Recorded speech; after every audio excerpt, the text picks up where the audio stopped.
Beneath its surface, the sea holds many treasures. A world that is forever moving, forever changing. It is a constant source of life. Guided by the glistening of the sun and the ebb and flow of the tides,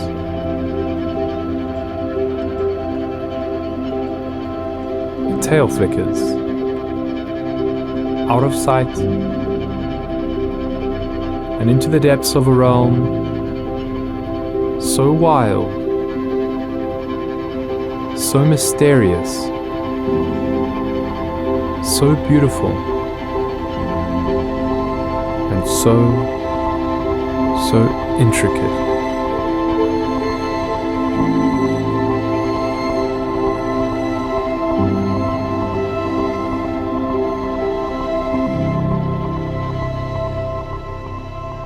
The coastline of southern Africa hosts some of the most diverse and abundant marine life on the planet. A species that once thrived in these rich waters has been so heavily exploited that it now faces commercial extinction.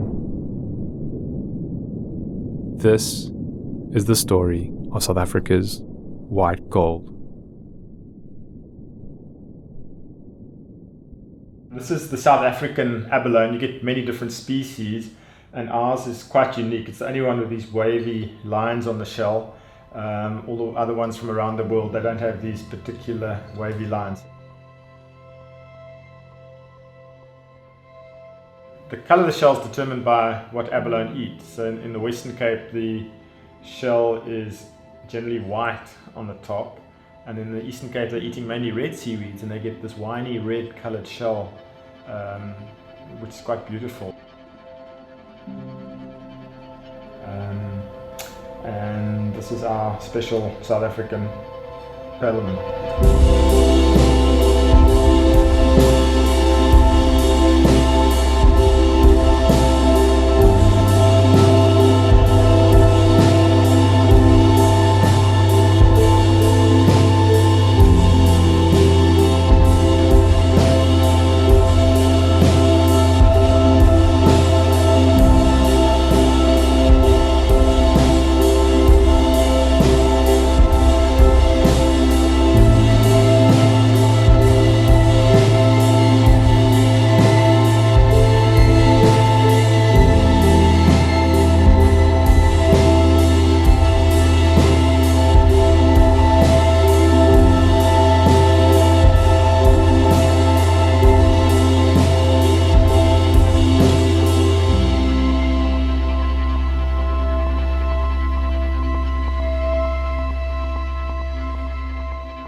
My favourite thing about abalone is they're such a unique animal. There's nothing quite like it. They've studied the shell. It's made of layers of protein and calcite, which is so strong that they've used it to design super materials and computer chips based on the molecular structure of abalone shells. So they're pretty bulletproof. Once they're sitting on a rock with that strong muscle and that hard shell, that's why they sit out in the open. They're pretty much immune to any predator except humans.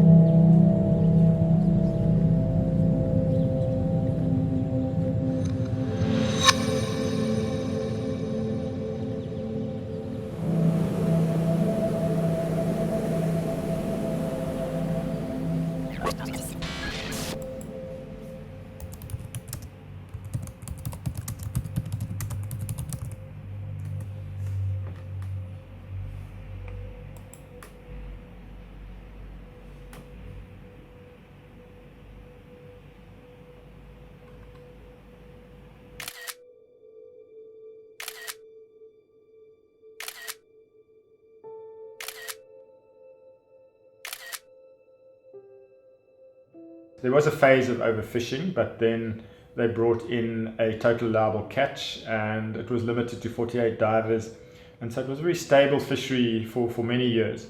They had a quota or total allowable catch of 650 tons, And then it was only in the mid-90s that a perfect storm happened. The street price for abalone really escalated in the early 1990s. The South African rand depreciated against the dollar. Demand rose in China with rising incomes, which is where abalone is considered a delicacy. And South Africa's borders opened up after apartheid, and the country re-entered the world economy. So this stimulated a gold rush for abalone. And then combined with that was the fishing rights restitution. So coastal communities saying, well, we deserve fishing rights and we don't think these quotas that have been given out are credible. So people just said, well, we're going to do protest fishing, we're going to fish for ourselves. But it was really driven by this large amount of money. And then very rapidly organized crime came into the picture. So initially people were just fishing for themselves, and then soon gangs came in and Chinese syndicates providing the marketing channel to Asia. It's taken from South Africa to neighboring countries like Lesotho, Swaziland, Namibia, and then exported through Chinese syndicates into Hong Kong. And when the Chinese entertain important guests, to honor the guests, they will buy abalone. And South African abalone is regarded as the best abalone in the world. So the abalone from China sells for about half the price of South African abalone.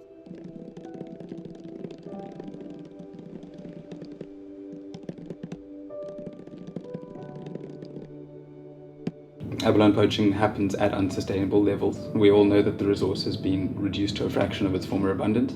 And the situation now is that any formal quotas are going to be so small compared to what people are taking on the regular. So if the abalone fishery is going to be resuscitated, it's going to need people to have long-term rights and access to a resource that's available to them in some kind of attractive quantity. The resource as it stands right now doesn't seem to be available in that sort of quantity.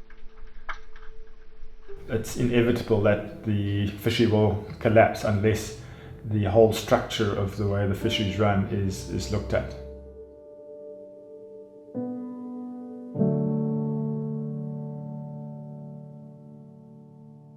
To better understand the underground world of abalone poaching, we spoke to journalist Kimon de Greef about his insights into the fishing community of Hangberg on the slopes of Hout Bay, Cape Town.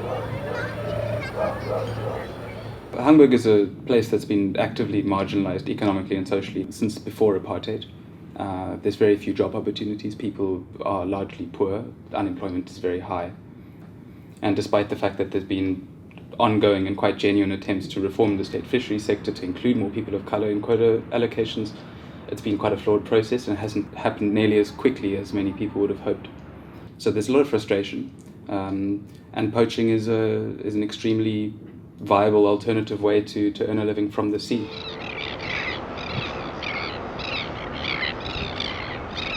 A typical diving operation now happens at night. Men will get dropped off by boat. The boat leaves because the boat's the most valuable thing that a little poaching team has. And they get left in the kelp in somewhere like Robben Island with a torch, with their bags. They go down, they fill their bags, and they have cell phones, which they keep wrapped in condoms for waterproofing, and send a little missed call or a text message when they're ready. Boat comes and picks them up. And once they get their divers and their product on board, it's a question of getting back to shore quickly. They do get chased sometimes. For them to be caught and found guilty, they need to be, apprehended with abalone in their hands. So often they'll throw abalone overboard and then return to Hout Bay. They have secret drop-off spots where they unload the abalone, and then there's carriers from the community, sometimes kids earning an extra buck. People run the abalone in to somebody who's going to store it. There's buyers in the community who buy from divers. They offer different prices, and those buyers then pass the product on to operators from larger syndicates who take the abalone to drying facilities and eventually export it. It's a whole long, branching and quite complex chain that happens from Hout Bay onwards. My research was really just focused on the community. Hundreds of people were actively involved in drawing an income, and some of them were putting that income to good use, building houses, sending their kids to school, putting food on the table. Of course, abalone poaching has also had a range of negative consequences, which are reported on quite often in the media. I'm cautious sometimes to just speak to those consequences, because I find it's quite easy to to condemn abalone poaching and its social ills, which it no doubt has, but without taking it a step further to understand where it is that it comes from and what would be needed to stop it. A potential solution to the poaching problem is abalone ranching. This is a relatively new term in South Africa and involves taking abalone that have been raised on a farm and releasing them back into the sea. The purpose of this is to replenish wild abalone populations and to secure a sustainable long-term harvest for those communities or companies that have invested in the resource. Government have given out rights on an experimental basis to companies such as Luandla Fishing, who have started restocking depleted reefs near Port Elizabeth. This area has suffered from rampant poaching for more than a decade. There were a fleet of poacher boats, these super ducks with 400 horsepower engines on the back, operating full time, and they were taking between 1,000 and 2,000 tons of abalone a year, which is worth between 500 million and 1 billion rand. So in other words, this fishery was bigger than the squid fishery, and they were poaching unopposed on the sea. They weren't being arrested. They were going to Bird Island in the marine protected area. You would see 10 or 12 boats there a day, and the situation was completely out of control. In order to curb the poaching problem in the Port Elizabeth area and protect the restock reefs, Luandla Fishing partnered with a private security company consisting of ex-military personnel. We explore this wild and beautiful stretch of coast before speaking to the head of the anti-poaching unit, Tom Swartz.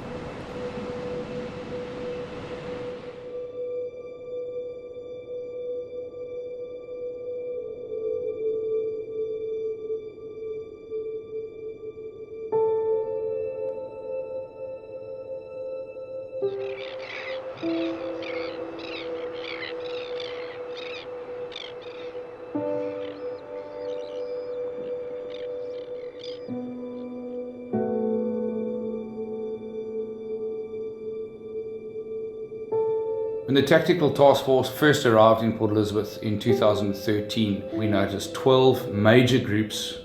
Since then, we've managed to chip away at those, and we are currently left with 4 groups that are extremely active but very elusive. Our patrols are 24 hours a day, 7 days a week, and all up and down where we believe that they are working. Unfortunately, we can't be everywhere all the time. Every time that we come across poachers, we never know what to expect. We are vigilant and awake and alert every day. In the beginning, when we first started, most of the poaching was done at low tide. Brazenly, during the day, divers would kit up in front of the public, go in and do their thing, leave their bags for a later stage. The public now start to phone us during the day.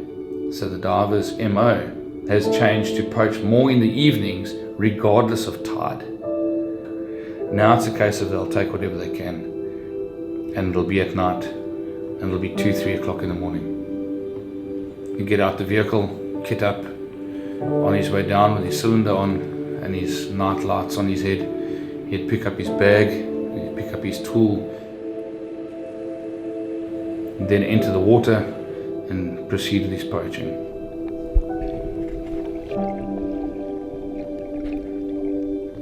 To completely stop abalone poaching in the Port Elizabeth area is impossible. It is impossible, because where there is a gap, somebody's going to take it. What you can, however, do is curb it dramatically. I believe if the Metro, if DAF, if SAP, and whoever else is interested in abalone poaching had to pool our resources, I think 80 to 90% of it could be stopped before it starts. With poaching reduced due to efforts from Tom Swartz and his team, reefs that once lay barren can now be safely restocked with abalone from the farm.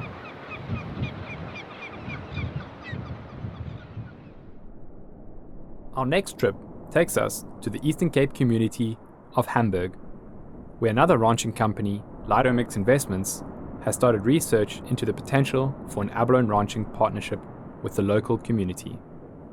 It's been declared as a presidential Operation Pakisa project. So the presidency's got a drive to build the ocean economy, and this has caught their imagination. And so we're hoping through our engagement with the Hamburg community to work out some sort of a partnership between the community, which would then own the fishing rights, and the abalone farm, which would then supply the seed abalone and then do the processing and marketing. To find out how this partnership might benefit the Hamburg community, we spoke to researcher Nomonde Nglangisa. There are various projects running in Hamburg at the moment. There's a cob farm, there's an oyster project, but unemployment is still quite high here. And so a ranching project that is successfully run and managed has huge potential to improve the livelihoods of more people in Hamburg. I've found that all the stakeholders, so community, industry, as well as governments, are keen to participate in a co-management strategy. And so that is where a lot of the potential lies. The community here sees potential for their development and for the improvement of their lives, and they want to be part of pioneering a way to make that happen. Sifamishe Abalone ukubana ngaba sinokufunda sifundisane that is kubalulekileyo ukufundisana sizazi izinto into yobana ayingezethu eziba siphila ngeli xesha sifuna zonke izinto ezikhoyo ezisingqongileyo zibekho nakwixesha lesizukulwana because we don't know uba lawuphela nini nilizwe. But eyona nto ibalulekileyo into okokubana masinganxibi ibhlankasi, masingajongi apha phambi kwethu, masijonge far apho siyakhoyo, kukude apho siyakhoyo. Asinawuthatha zonke into ezikhoyo elwandle sizigrebhe kuba sisithi makuphile thina abantu bakhoyo ngoku. Abantwana babantwana bethu bawutyaphi. So kuyo yonke into esiyenzayo nayo le nto sifuna into okokubana yenzeke into yobana kufanyiswe iAbalone apha. Iinjongo zethu into yobana kungapheli okanye kubhenefithe thina, makubhenefithe nesizukulwana.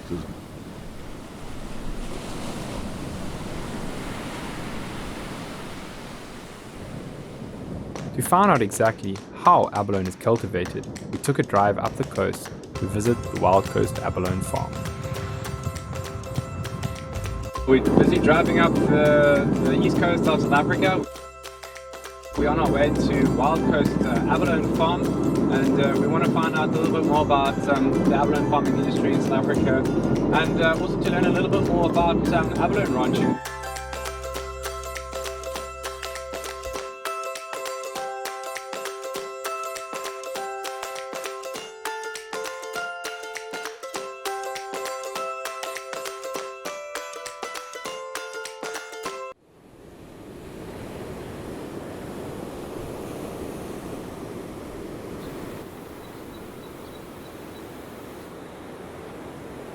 We're the only abalone farm in the Eastern Cape.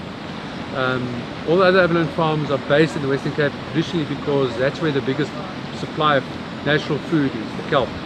We don't have any of that in the Eastern Cape. So in our business model we had to include producing the seaweed to grow the abalone, to feed the abalone as well.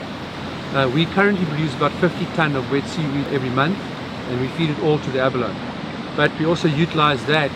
We take our abalone effluent water through the seaweed, which that cleans that up, so it's got an environmental benefit to us as well.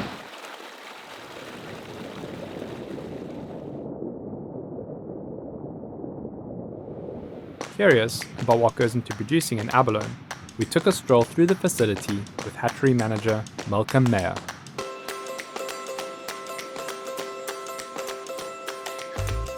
Males and females stick separately. You want to control the fertilization of the eggs. Abalone are broadcast spawners, meaning they release a mass of egg and sperm into the water once a year during spring when the conditions are just right. To ensure a regular supply of abalone, Malcolm replicates spring conditions all year round.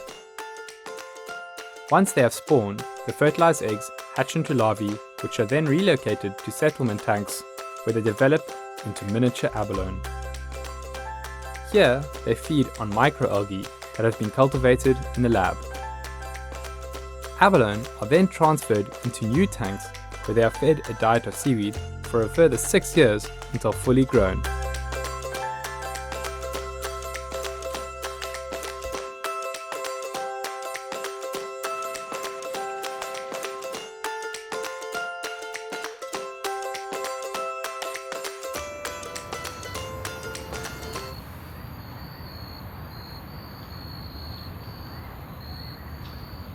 Most abalone produced on the farm are exported to the Far East, but Wild Coast Abalone have committed to supplying 1 million abalone for reseeding back into the wild every year.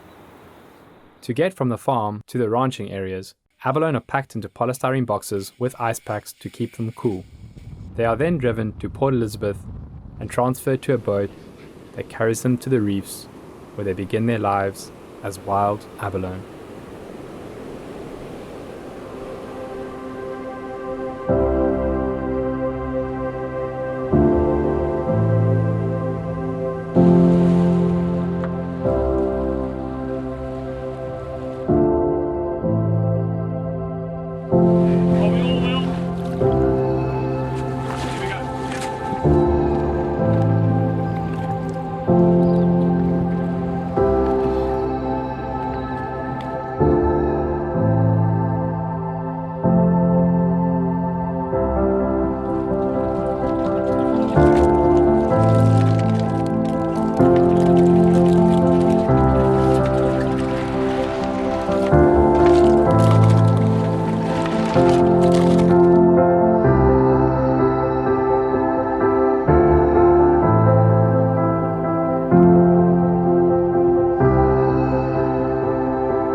Although abalone ranching isn't going to solve South Africa's entire poaching crisis, it has huge potential for change and offers a glimmer of hope for the future of coastal communities and the wild abalone on which they depend.